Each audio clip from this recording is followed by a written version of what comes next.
Hola gente, ¿qué tal? ¿Cómo están? Espero que se encuentren muy bien. Bienvenidos una vez más a Ranking 10. Esta vez te voy a decir de la manera más simple posible el de por qué Brasil es tan grande.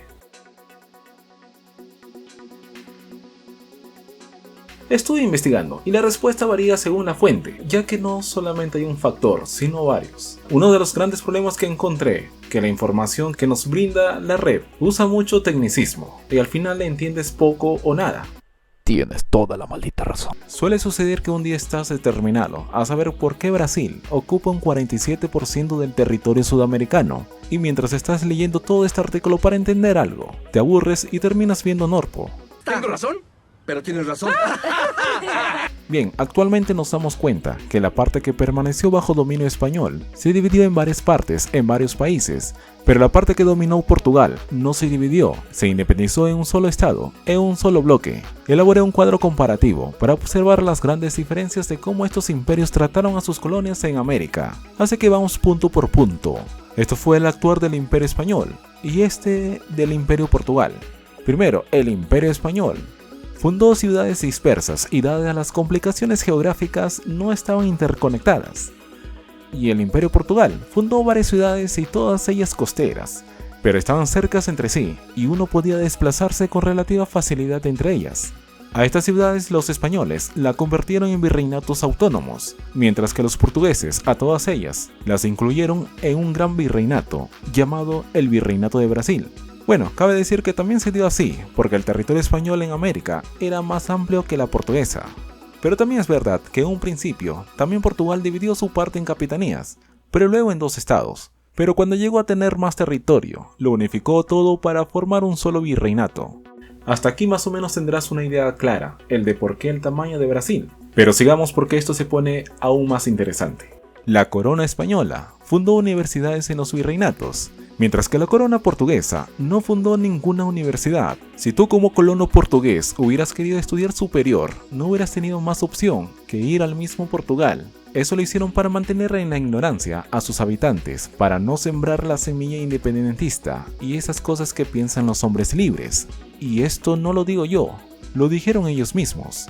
Sigamos. La colonia española tuvo 5 arzobispados repartidas en diferentes partes, y la colonia portuguesa solo tuvo un gran arzobispado. Esto obviamente no ayudaba mucho a la unidad de las entidades españolas, ya que en vez de tener un centro religioso tenían 5. Bueno, aparte tampoco hubieran podido tener un centro de evangelización, por el gran territorio que tenían. Los criollos, que eran hijos de españoles con mujeres indígenas, eran marginados y no se les permitían ser autoridades o tener puestos políticos en los virreinatos, mientras que los hijos de los portugueses nacidos en Brasil no sufrían ningún tipo de discriminación. A estos mestizos se les consideraba tan portugueses como los que nacían en el mismo Portugal, es decir que por esta parte no existía tal discriminación, mientras que los españoles consideraban a estas personas llamados criollos como gente de clase baja. Estos marginados fueron quienes después se rebelaron y proclamaron sus virreinatos como estados independientes, mientras por este lado los habitantes de aquí estaban más que contentos ya que el rey desde Europa se vino a vivir con ellos. Te cuento, el rey con su caravana desde Portugal se vino a vivir a Brasil.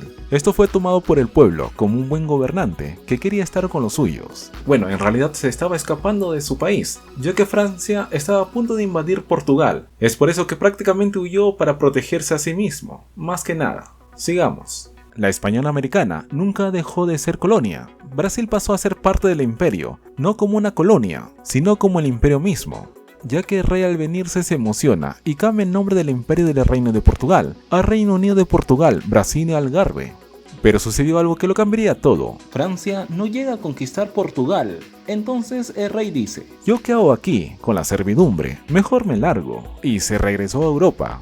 Cuando el rey volvió a su palacio dijo: bueno, Brasil que vuelve a ser colonia, ¿qué se ha creído? Pero antes de regresarse, había colocado a su hijo como mandatario de Brasil, para que la gente no sintiera que se habían quedado sin gobernador, y también claro, para no dejar un vacío de poder. Pero este hijo, en vez de hacerle caso a su padre, de proclamar a Brasil nuevamente como una colonia, hizo algo impensable para la realeza. Declaró la independencia de Brasil, y él se autoproclamó como emperador. Así nacería esta gran nación. Y esta sería la causa principal por qué la corona brasileña se independizó en un solo bloque.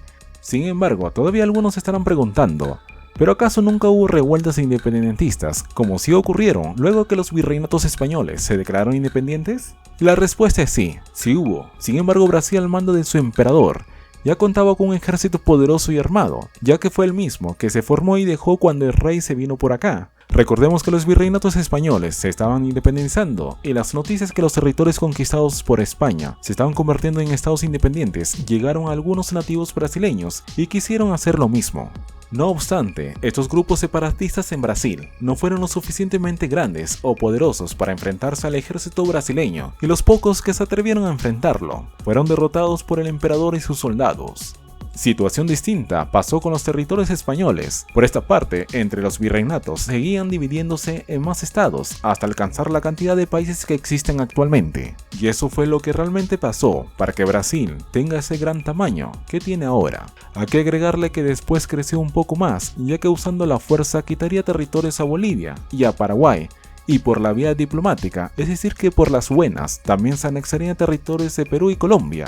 Bueno, no digo Venezuela también porque para ese tiempo pertenecía a la Gran Colombia.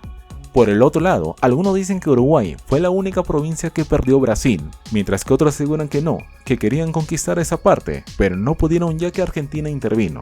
Pero eso ya es otra historia.